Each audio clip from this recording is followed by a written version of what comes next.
Bismillahirrahmanirrahim. Assalamualaikum warahmatullahi wabarakatuh. Apa kabar teman-teman? Semoga dalam keadaan baik, dalam keadaan sehat, dan bahagia semuanya. Alhamdulillah pada kesempatan kali ini kita akan melanjutkan belajar kita, yaitu kesebangunan dan kekongruenan. Dan masih dengan tema kesebangunan segitiga ya. Dan ini adalah video yang keempat. Baik, langsung saja yang pertama yaitu kesebangunan segitiga yang sudutnya saling bertolak belakang ya, kita lihat. Nah, gambarnya seperti ini teman-teman ya. Di sini ada sudut yang saling bertolak belakang di antara dua segitiga ya. Ada segitiga ABE dan segitiga CDE ya. Masing-masing dari segitiga ini bertolak belakang di sudut E gitu ya. Nah, ini kan berarti menyebabkan sudutnya ini saling bertolak belakang dan sama besar gitu ya. Oke, nah baik teman-teman sekalian, ini kita akan lihat ya bahwa bagaimana sih perbandingan sisinya gitu ya. Kalau ini kan segitiga yang seperti ini itu sudah pasti sebangun ya, karena ini ada sudut yang sama besar, kemudian sudut ini kan, ini juga sama yang ini ya. Ya, gitu ya. Kemudian ini juga sama dengan yang ini. Nah, ini ya. Oke, teman-teman ya. Ini juga sama ya. Jadi sudut A itu sama dengan sudut D, sudut C itu juga sama dengan sudut B, gitu ya. Nah, maka kemudian segitiga yang seperti ini tuh pasti sebangun ya, sehingga kita bisa lihat perbandingan sisinya bagaimana sih gitu ya. Perbandingan sisi yang bersesuaian itu berarti kita lihat yang saling lurus ya. Kalau ini kan sudut C itu sama dengan sudut B ya. Sudut D itu sama dengan sudut A gitu ya. Sehingga kita bisa lihat perbandingan sisinya bagaimana ya. Kita awali dari segitiga yang kecil dulu ya, segitiga kecil dibanding segitiga yang besar. Itu ya. Berarti diawali dari segitiga kecil. Kuncinya adalah garis yang sejajar itu yang saling bersesuaian ya, sehingga perbandingannya kalau kita bisa lihat di sini ya, yang sejajar kan AB dengan CD gitu ya. Berarti sini AB per CD ya.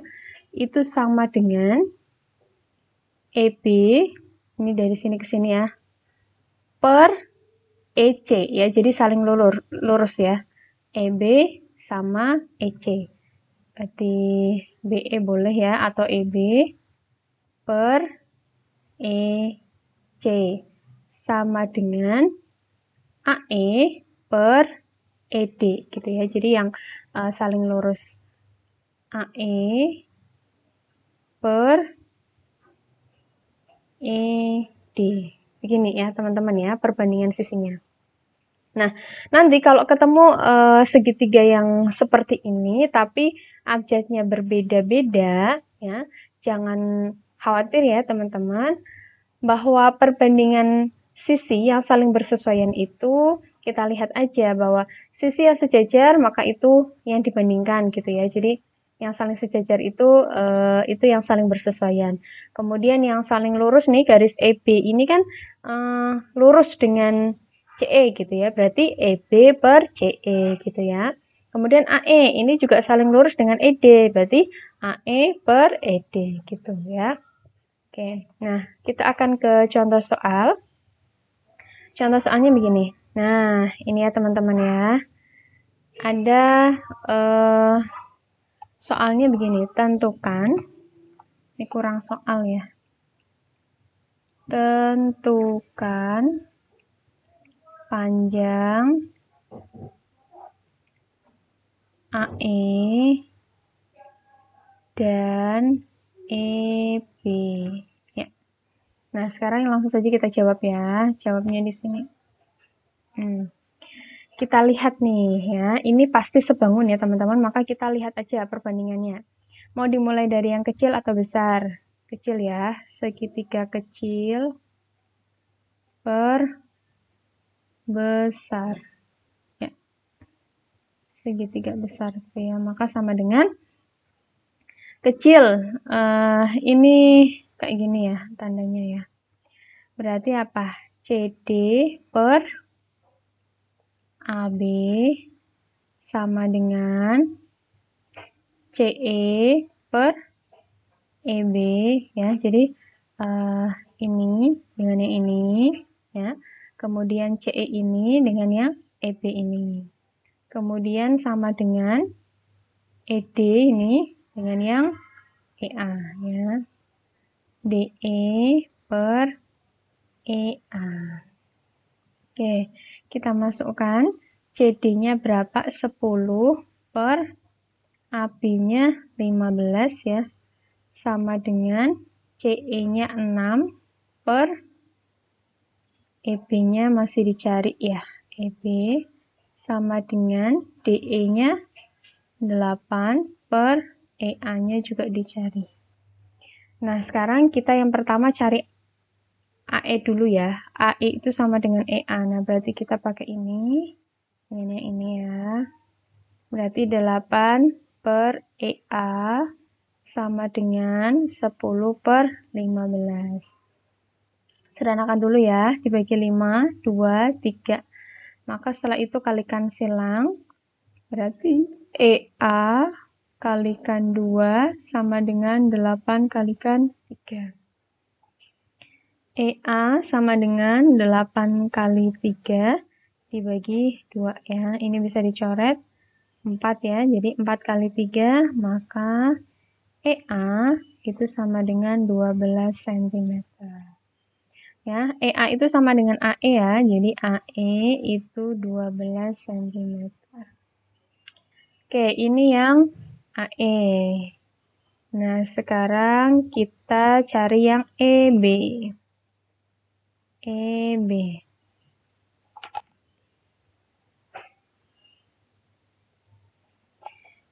EB. Nah, EB berarti pakai yang ini ya. 6 per EB sama dengan 10 per 15. Sederhanakan lagi ya. Ini dibagi 5, 2, sisa 3. Ini yang ini. Kemudian kalikan, silang. Jadi EB kali 2 sama dengan 6 kali 3. EB sama dengan 6 kali 3 dibagi 2 ya. Coret aja. Ini berapa? 3. 3 kali 3 sama dengan 9 cm. Gitu ya teman-teman ya. Oke, ketemu ya? Mudah ya insya Allah ya. Jadi diingat-ingat aja nih. Kalau bentuk segitiganya ada sudut yang saling bertolak belakang berarti perbandingan sisi yang bersesuaiannya yang saling lurus gitu ya. Oke, lanjut. Kesebangunan segitiga terpancung. Nah, ini kenapa sih dikatakan segitiga terpancung gitu ya? Ini asalnya itu dari segitiga sebenarnya. Cuman tapi akhirnya seperti apa namanya? Trapesium seperti ini gitu ya. Nah, segitiga terpancung itu dari mana? Dari sini nih ya. Jadi gambarnya yang seperti ini itu sebenarnya seperti ini gitu ya. Ini namanya segitiga yang terpancung ya. Jadi segitiganya itu di apa namanya terpancung gitu ya. Nah, baik teman-teman, ini soal yang berkaitan dengan kesebangunan bentuknya seperti ini itu biasanya yang ditanyakan adalah ini panjang EF ya atau tengahnya gitu. EF gitu. Nah, maka di sini kita perlu membuat garis seperti ini gitu ya. Agar kita bisa mencari panjang EF-nya dari EH ditambah HF ya. Kalau kita bisa gambarkan dipisah gitu ya. Jadi seperti ini ya, teman-teman ya. Jadi ini segitiganya seperti ini dan ini jajar genjangnya gitu ya. Kalau dicari EF itu kan berarti ini ya kan? EH ya ditambah dengan HF ya kan?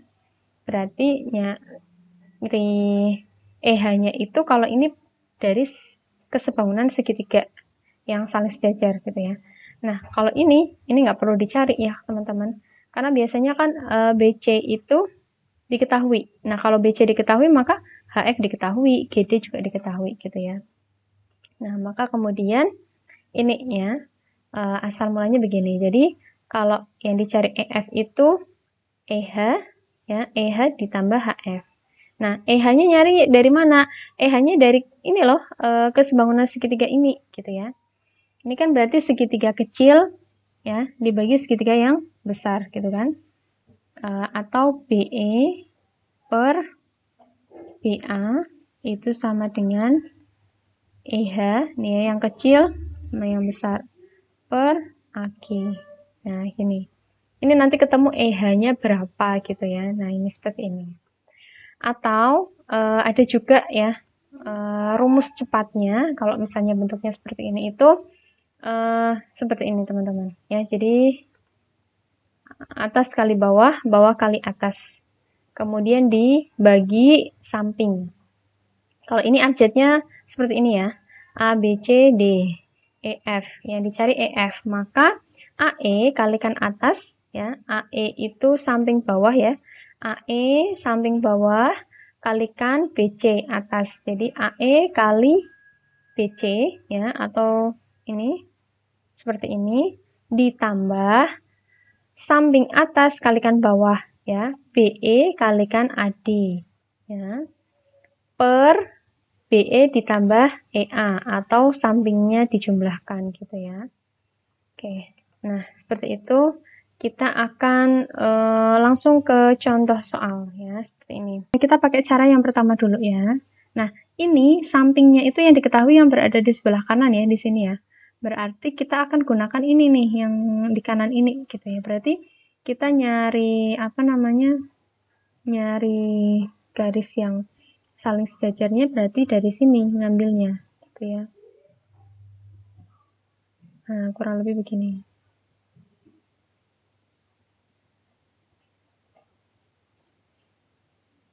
Begini ya. Ini sejajar dengan inilah gitu. Nah, ini kita tambah abjad ya. Ini G sama yang ini H gitu ya. Berarti kita ambil gambarnya, kita gambar lagi di luar. Gini ya, ini B, ini H, ini C, ini G, dan ini F. Kita mau mencari EF. Dari EG ditambah GF ya. Kalau EG-nya sendiri kan udah ketahuan ya. Ini kan sejajar dengan yang atas 26, berarti EG-nya kan 26. Ini DH-nya juga 26 ya kan. DH-nya ini 26. Nah, panjang dari D ke C-nya ini kan 36. Dikurangi 26, berarti ini ke sini itu 10. Gitu ya. Berarti sininya 10, kemudian ininya 4, dan ininya 6. Yang mau dicari GF-nya. Maka kita bisa pakai perbandingan segitiga kecil dibanding segitiga besar gitu ya. Berarti BF per BC sama dengan apa? GF per HC ya. BF-nya 4, BC-nya berarti dari B ke C 10 gitu ya.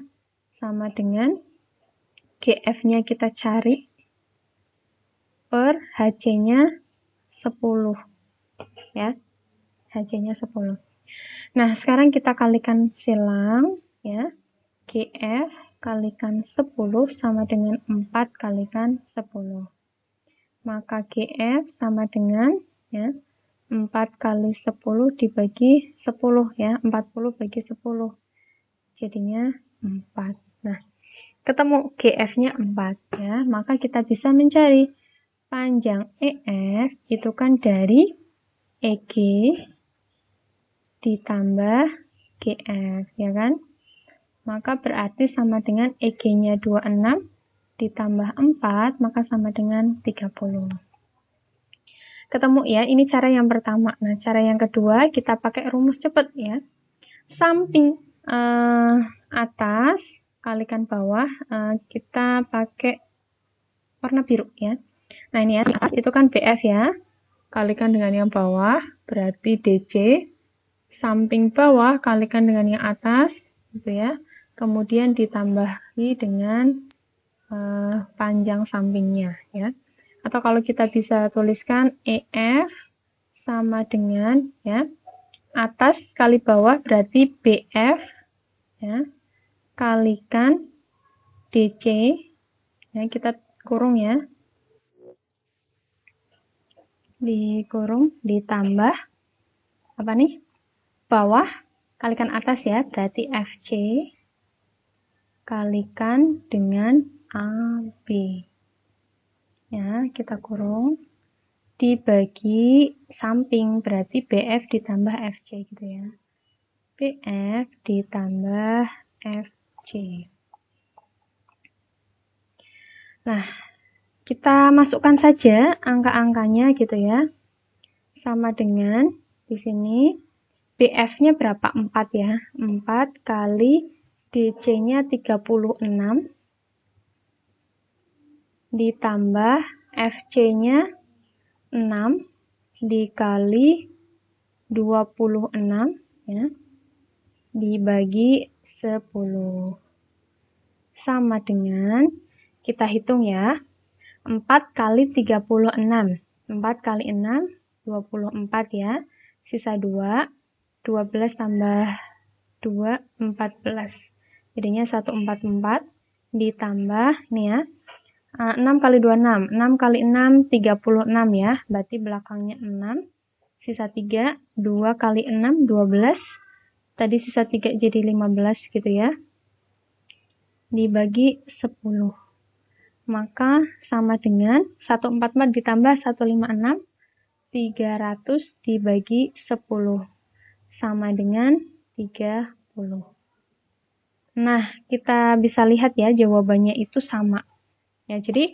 apa namanya bisa pakai yang cara yang pertama maupun cara yang kedua tergantung yang mana gitu ya oke nah ini oke nah sekarang di ini ya di materi selanjutnya mencari panjang salah satu sisi PQ pada segitiga yang terpancung atau trapesium jika P titik tengah AC ya P titik tengah AC dan Q titik tengah BD. Nah, ini titik tengahnya ya. Jadi, Q itu berada di tengah-tengah antara D ke B, dan P itu berada di titik tengah-tengah antara A dan C, gitu ya.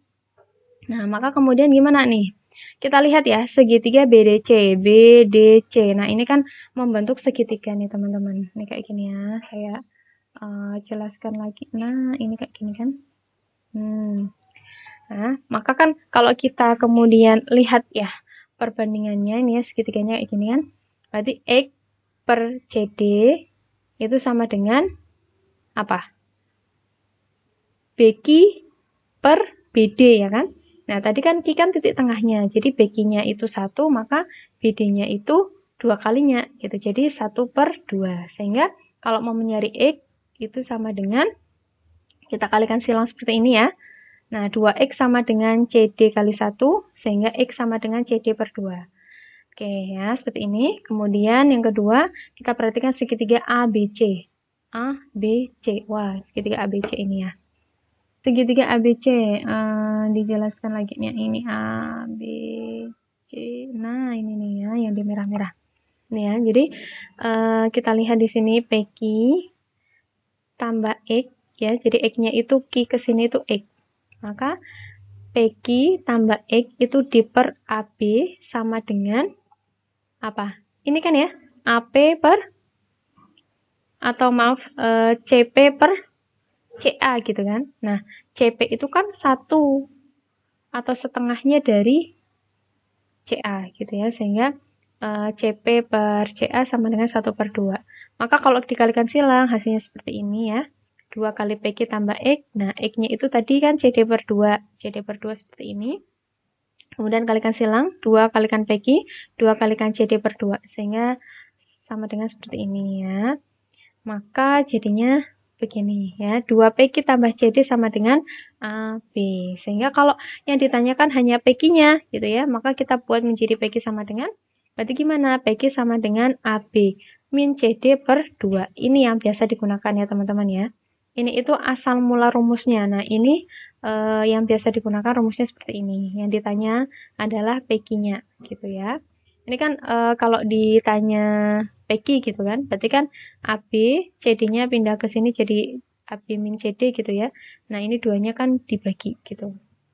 Oke, itu ya. Nah, sekarang kita coba soal gitu ya. Ini yang ditanyakan adalah tentukan panjang EF ya. Oke, kita jawab ya bahwa tadi kalau di sebelumnya ya, kita lihat ya PQ itu berarti AB, berarti yang besar gitu ya, ini ya, yang besar dikurangin ini, sisi yang ini yang kecil dibagi 2. Maka kalau ini yang besar apa? AB ya kan, berarti kita bisa lihat EF berarti sama dengan yang besar ini adalah AB ya. Berarti AB dikurangin ini ya yang kecil CD per 2. Berarti sama dengan AB-nya 19 dikurangi 9 per 2. Sama dengan 10 per 2 sama dengan 5. Itu ya, gampang ya. Jadi yang besar dikurangi yang kecil ya, dibagi 2. Baik, ini latihan soalnya ya, agar semakin paham kita kerjakan latihannya. Baik, itu saja yang bisa Ustazah sampaikan ya. Mudah-mudahan apa yang kita pelajari ini bisa bermanfaat dan tetap berlatih ya. Kurang lebihnya mohon maaf. Wassalamualaikum warahmatullahi wabarakatuh.